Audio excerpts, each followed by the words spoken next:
You ever play a game that just sticks with you for reasons you can't really explain? Like it's weird, it's strange, and you can't stop thinking about it. And you try to tell your friends about it, but you can't quite find the words, so you just show them thinking they'll feel what you felt, and it just doesn't do to them what it did to you. That was this game for me. I remember renting it because the box art looked so cool, and man, I was so let down. At first, but the more I played it, the more it pulled me in. By the end, I couldn't even explain why I liked it. I just did. The world had this weird charm to it, the music stuck in your head, and the whole atmosphere felt oddly cozy for a horror game. So yeah, let's get into it. Let's talk about D. Before we even talk about the game, we've got to talk about the man behind it, Kenji Eno. From a young age, Eno was fascinated by both games and music, two passions that would define his entire career. At 17, he dropped out of high school where he bounced around between random jobs until he stumbled into game development almost by accident. He had learned a bit of programming as a kid while experimenting with music on his PC, so when he saw a job listing for a tiny studio called Interlink, he took a chance. There, he got started doing sound design for the NES port of Altered Beast, and later worked as a planner for Ultraman Club 2. But as the company grew, Eno lost interest in its corporate direction. He realized he cared more about creating than just making a game. So instead of searching for the right studio that fit him, he decided to make his own. In 1989, he founded EIM to chase original ideas. The problem was most of the work involved sequels and licensed characters, which came with its creative restrictions. These constraints drained him so much that he shut the company down entirely in 1992. For a while, he stepped away from games and did consulting work for a major automotive magazine. During a trip to Macworld 94 in San Francisco with the magazine's president, he stumbled into a counterculture event full of artists, musicians, and independent creators. Seeing that kind of expressive, rebellious energy reignited his passion for making games. He shared that vision with the president who, instead of brushing him off, believed in him. He saw Eno's drive and decided to invest in it, and just like that, Warp was born. Once the studio was up and running, Eno still had to decide what company to develop for. Now, they could have gone with the obvious choices like Sega or Nintendo, but instead Eno took a completely different route and partnered with the 3DO company. Who? You remember the 3DO, right? The brainchild of Electronic Arts founder Trip Hawkins, the super expensive, ahead of its time system that nobody actually owned but everybody swears their cousin's friend had? Yeah, that 3DO. Wait, how much did it cost? Now, why would Eno pick the 3DO? Well, but money. It's money. Let me borrow $20. Making a game for Nintendo was expensive. The upfront cost for cartridges alone was impossible for a small independent studio like Warp. Meanwhile, the 3DO had reasonable licensing fees, had just opened a branch in Japan, and were incredibly welcoming to Eno and his team. So that was that. Now that all that was settled, the team at Warp immediately got to work on a little title you may know. That's right, I'm talking about Totsugeki Kikan Megadasu.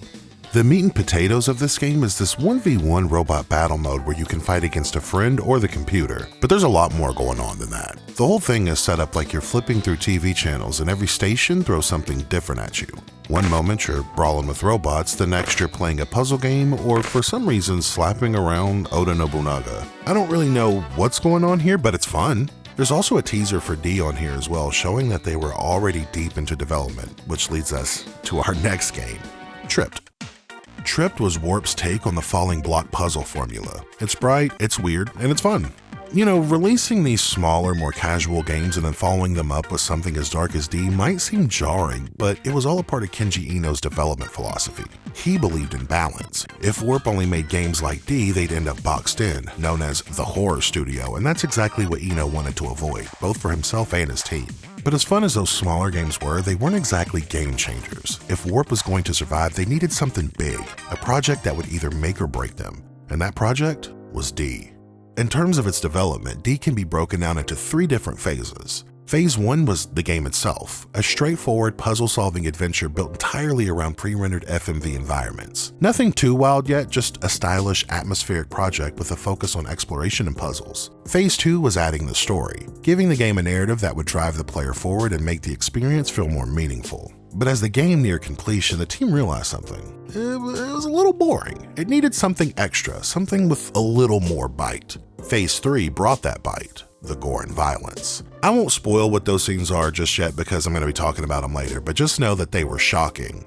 For the time, I guess. By today's standards, they'd barely raise an eyebrow, but you gotta remember the time period. This is 1994 and 1995. The Entertainment Software Rating Board, or ESRB, had just been created after the outrage surrounding games like Mortal Kombat and Night Trap, which kicked off a national debate about video game violence. And in Japan, censorship around gore and mature content was still incredibly strict. Anything too graphic could get your game heavily altered or completely banned. Now, Eno knew that the content was taboo and there was no chance it would pass inspection, but he wasn't about to compromise, so he came up with a plan. You see, the team submitted a clean version of the game for approval, one with all the violence removed, and it passed. That version became the master, the final copy that would be sent to US manufacturers to produce all retail discs. But something happened. Eno missed the submission deadline. Now that meant that the team would have to pay a penalty as well as hand delivering the master disc in person, which is exactly what Eno wanted. You triggered my trap card! On the plane ride from Japan to America, Eno swapped out the clean version for the one with all the gore and violence, which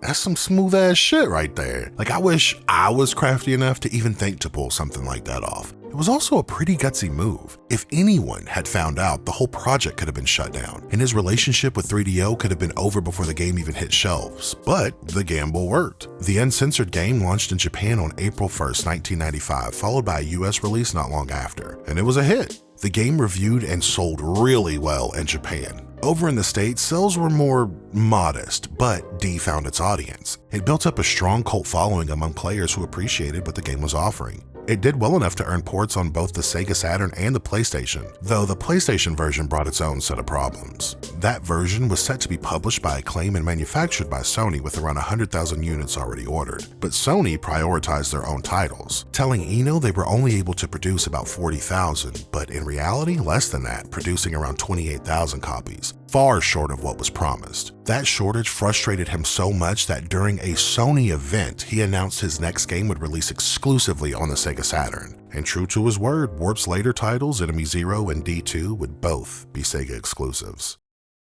D is what's known as an FMV or full motion video game, which basically means the entire thing is built out of pre-rendered video footage. When you move through the environment, you're not really controlling your character in the traditional sense. You're triggering short video clips that play out like movie scenes. When you press forward, a scene will play of your character moving forward. You turn left, another clip plays of your character turning left. It's basically a series of carefully stitched together videos designed to feel like you're exploring in real time.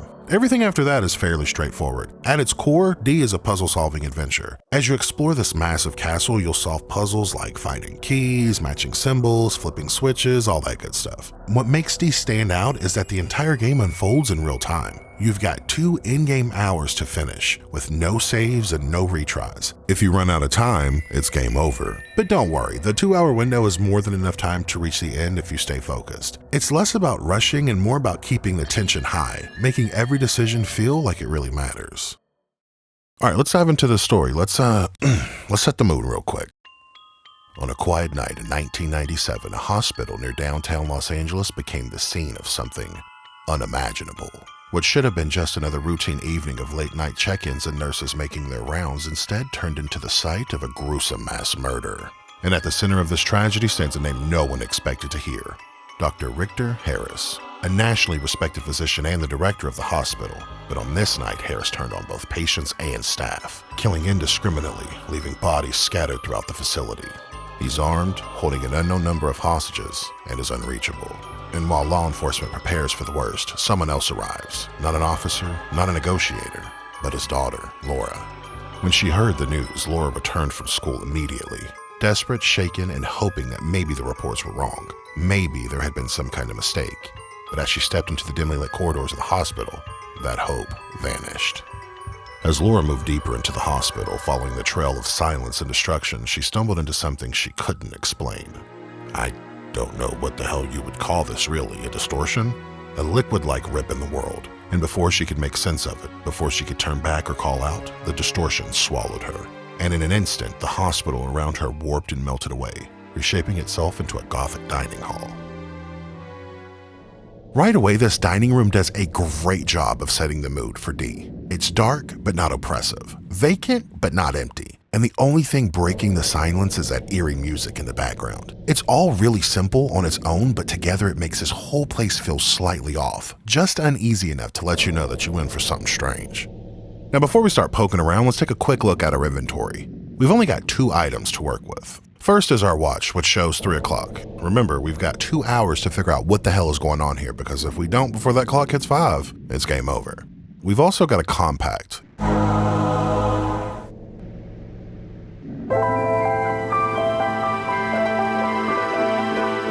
If you ever get lost on what you should be doing, you can examine the compact and it'll point you in the right direction. Problem is, it has limited uses.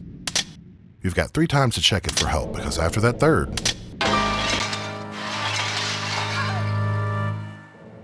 use it wisely. Now we can actually start exploring. There's a couple of things worth checking out in this dining room, and the first is right behind us. If we turn around, we can find this glowing scarab that immediately launches Laura into some type of vision like she's Raven Baxter. We get these flashes of a woman sitting at a table eating. She's wearing a necklace shaped almost exactly like the bug we just saw.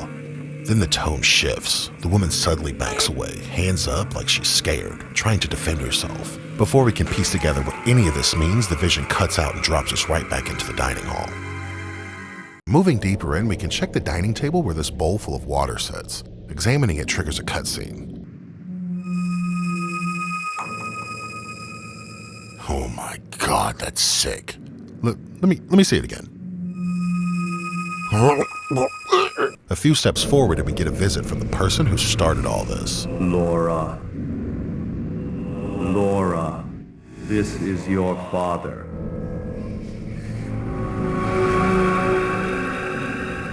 Laura, go back. You must not cross over to this side. This is another world born of my own mind. Laura, go back. Come further and your world will be closed off from you. Laura, Whatever he's trying to tell us only leaves us with more questions, so let's just move on. There's another door in this room, but it's locked, so we'll ignore that for now and head deeper into the castle. If we head right, we'll end up in a room with this big-ass cask. We can't progress too far, though, because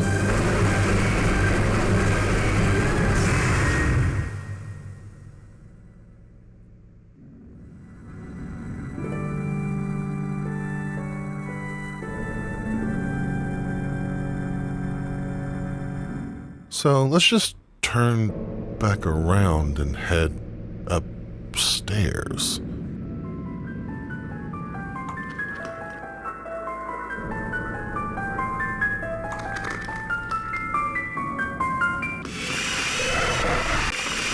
Oh my God, I almost died! Heading upstairs, we've got a door to our left that leads to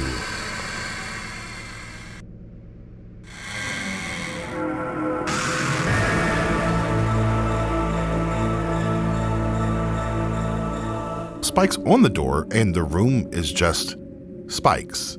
I don't really get this one. That doesn't make sense. Let's just head to the other room. The first thing that grabs our attention is this dresser in the corner, and it's got numbers on it, so you know there's going to be a puzzle involved. Opening the first drawer gets us a blank piece of paper.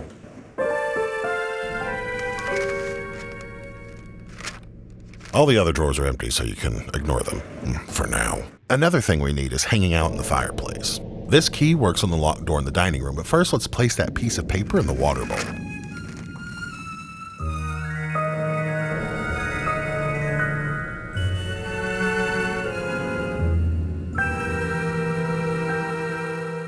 And if we follow its directions by opening the fourth drawer, then the second, we get this handle of some kind, which we can use on that big-ass cask to stop a spike wall.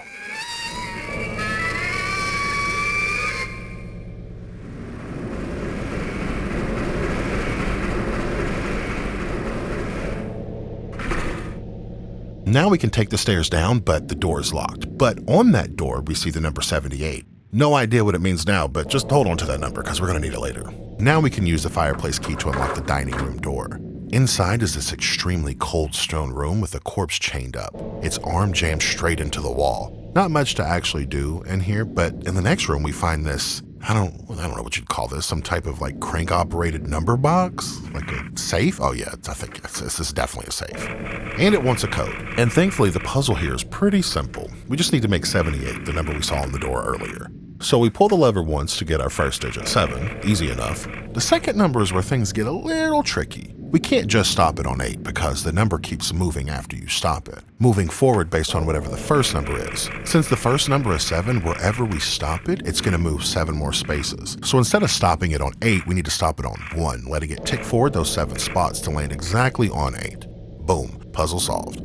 Inside the safe, we find the hand from that corpse in the other room, wearing a ring. And if we take that ring to the 78 door, we can use it to unlock it.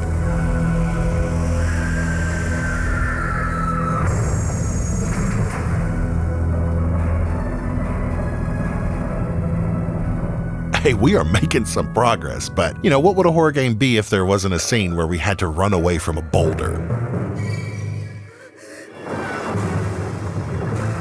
Okay, seriously, like, this is the third horror game that we've talked about on this channel where we've had to run away from a boulder. Is this like a horror game trope? I mean, I get it. I understand that it's a trope. Indiana Jones, I get that. But why for horror games is it a boulder? Why not something like actually terrifying? Like a massive, cold, emotionless thing that's like sole purpose is to just flatten you and it just rolls. Okay, I'm describing a boulder. I get it. I hear it. I got it. Okay, I get it.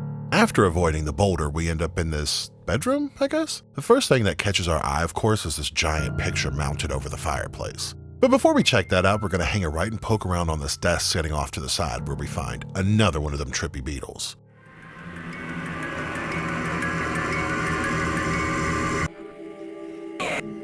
This one gives us just a little bit more context. We see why the older woman was backing away in fear. Someone's coming after her with a knife. But that's all we get before we're snapped back to the real world. Well, I mean, I guess it's not the real world. We're still stuck in this weird, like, castle place. Yeah, you know what I'm talking about. Now we can take a look at the desk proper, and of course it's locked. So why don't we just look at that big-ass picture now? Okay, that was weird. But it did show us the solution to the puzzle beside the bed. And if we configure the little group of animals how the picture showed us, boom. Door's unlocked and we have access to this sitting room? It's got some busts of some dudes, which you think might be a puzzle, but isn't. A bookshelf with a book missing, which is clearly a puzzle we're gonna have to solve later, but for now, let's head into the next room.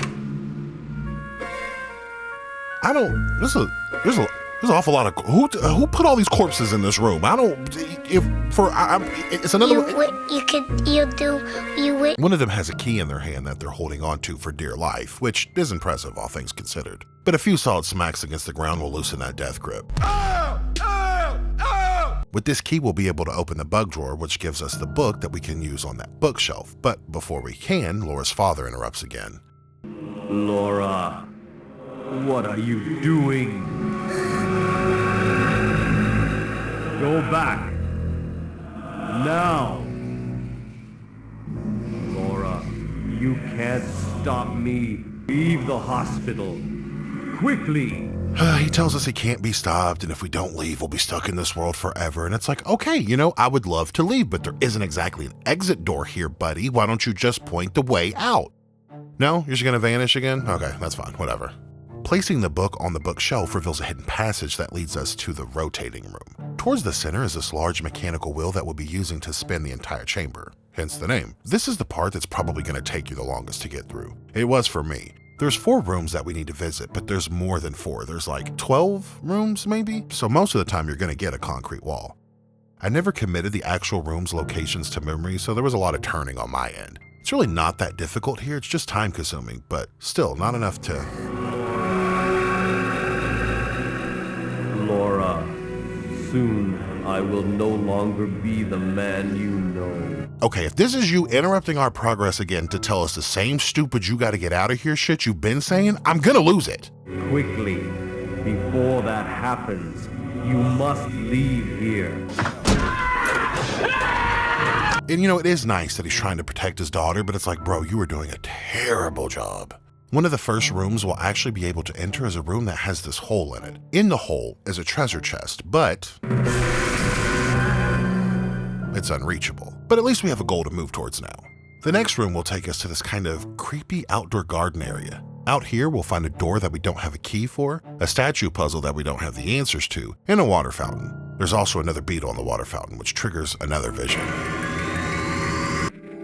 This one is genuinely off-putting. It kind of feels like some type of art house snuff film. It's the woman from the last two being stabbed violently. But we still don't know why, or even who. These visions aren't giving us anything, yet. The next room we can visit is one with a stained glass window. There's not much to do here, so let's move on. The next area takes us down a set of stairs and into a corridor lined with suits of armor. At the very end of the hallway is what we've been looking for. A giant hole. A giant hole? Nah, that's not what we're here for, because when we turn around,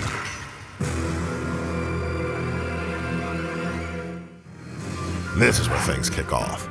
This interaction turns into a quick time event where we have to hit the correct prompts as they appear. Mess it up. Now, you won't die or anything. There's actually no way to die in D, so don't worry about that. You just gotta crawl back out of the hole. That said, it does eat up a lot of time if you mess up repeatedly, so be careful. After we defeat the armor, we get a sword, which, of course, is a key that we can use on the door back of the garden. This gives us access to this observatory, I guess, where we can figure out this little garden puzzle.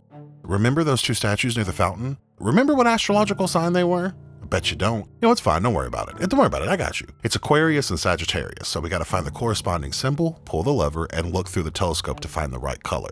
Blue for Aquarius and green for Sagittarius.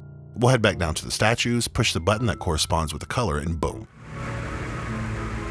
The fountain will drain and fill the hole in the other room, allowing us access to that treasure chest. Inside of this chest is something that's going to take us all the way to the top. A motherfucking blicky.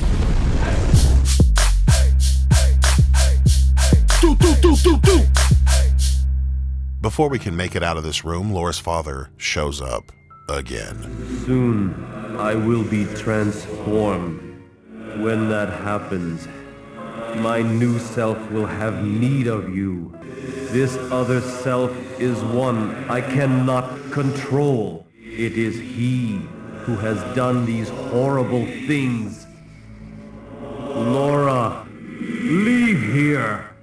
He wants you. He's on something weird this time, talking about he about to change and won't be able to control himself anymore. Okay, big dog, because you're doing such a good job so far. Now that we've got the gun, we're going to head back to that stained glass window. And I wasn't kidding about this gun taking us all the way to the top, because we're going to use it to shatter the window and climb to the top of the castle. At the top of the castle, we'll find ourselves wandering down this dark, narrow hallway. And in this hallway, we actually start getting some of the game's questions answered. Do not come to me. The one who I am to become needs blood for the change to be complete. You have seen what he will do, and it is your blood that he wants most. Laura, we are cursed. In our veins flows the blood of Dracula. So apparently Laura's family are descendants of Dracula? Her father is being taken over by Dracula, which suddenly makes the hospital massacre make a lot more sense. It wasn't just her dad losing it was Dracula pulling the strings. And the reason Laura was brought here? Dracula wants some of that red groovy. Pretty weird, but nothing up until this point has been normal, and we're not done yet. At the end of the hallway, we'll find a dead end, but also one last vision. The vision opens with the woman from earlier lying in a widening pool of blood, clearly dead as hell, with the assailant standing over her, blood dripping from the murder weapon. We see a pool of blood again, rippling as more droplets disturb the surface.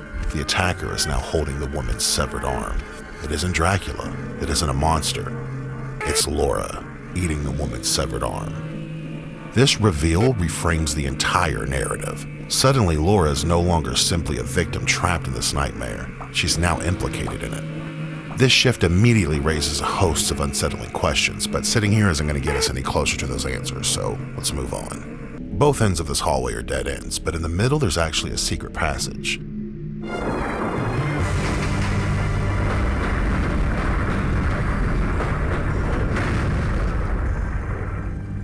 Here we have one of our last puzzles. We've just got to align this red circular gem thingy on the left cog with this circular hole on the right cog.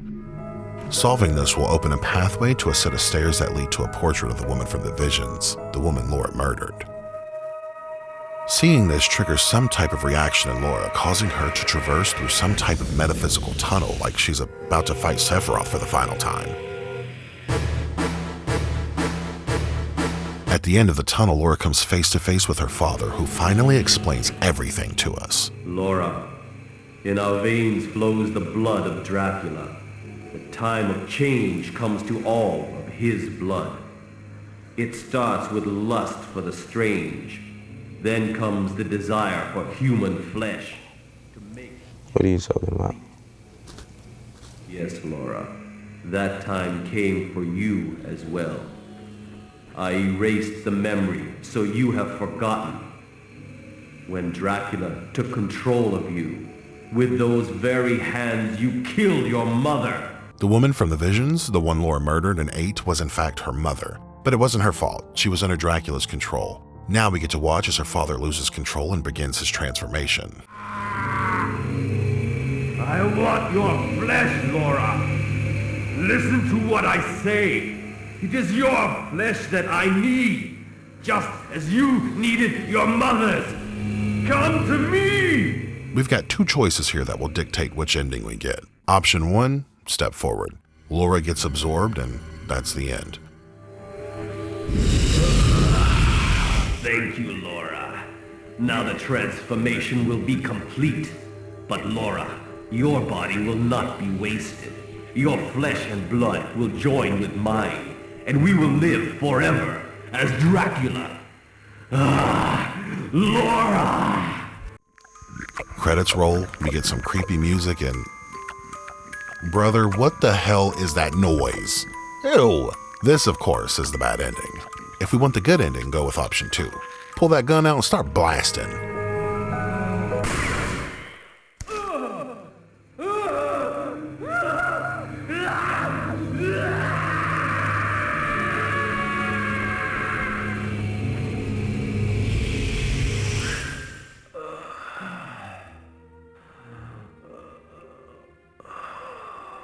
Laura, you've ended it. Thank you. A little more, and the change would have been complete. Perhaps, as a doctor, I wanted to see how the transformation would affect me. He thanks us for stopping the transformation, but was also curious about what would happen if it had been completed, kind of like he was complicit in letting it happen. Asshole. Laura, thank you.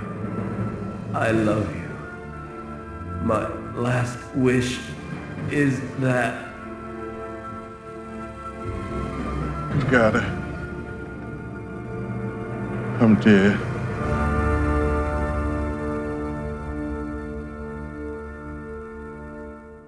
Now when the credits roll, instead of that creepy music, we get this rock song accompanied with images of the dev team, which is pretty damn cool. Also, after the credits end, that's a little teaser for the next game that doesn't actually happen. I mean, the sequel does happen, but that baby, the baby gone. I'll explain it in the D2 video, which will come out eventually. And that's it. This was a weird one for sure. This game is very short, the story's a little incoherent, and the gameplay is lacking. But I don't know, maybe it's because I played it when I was so young and had never experienced anything like it before, but there's a certain level of charm and coziness I have with this game. Which I get is strange to say about a game where a young woman murders and eats her own mom, but I don't know, it's just cozy. If you want to play it, it's on Steam and GOG and it is very cheap. But I kind of covered everything in the game, but I still think it's worth experiencing firsthand. And I think a big part of that comes down to Kenji Eno. This game exists because he was willing to make something risky and personal instead of something safe. Sadly, Kenji Eno passed away in 2013 at just 42 years old, which fucking sucks. Developers like Eno matter, not because they chase trends or dominate sales charts, but because they remind us of what games can be. Risky, personal, uncompromising. He was the kind of creator who would put something strange and vulnerable into the world, even if it meant failing loudly. D may feel rough around the edges now, but it stands as proof of what happens when someone refuses to compromise. And in its own way, that's just as important as any blockbuster. So, go play D and have yourself a good time.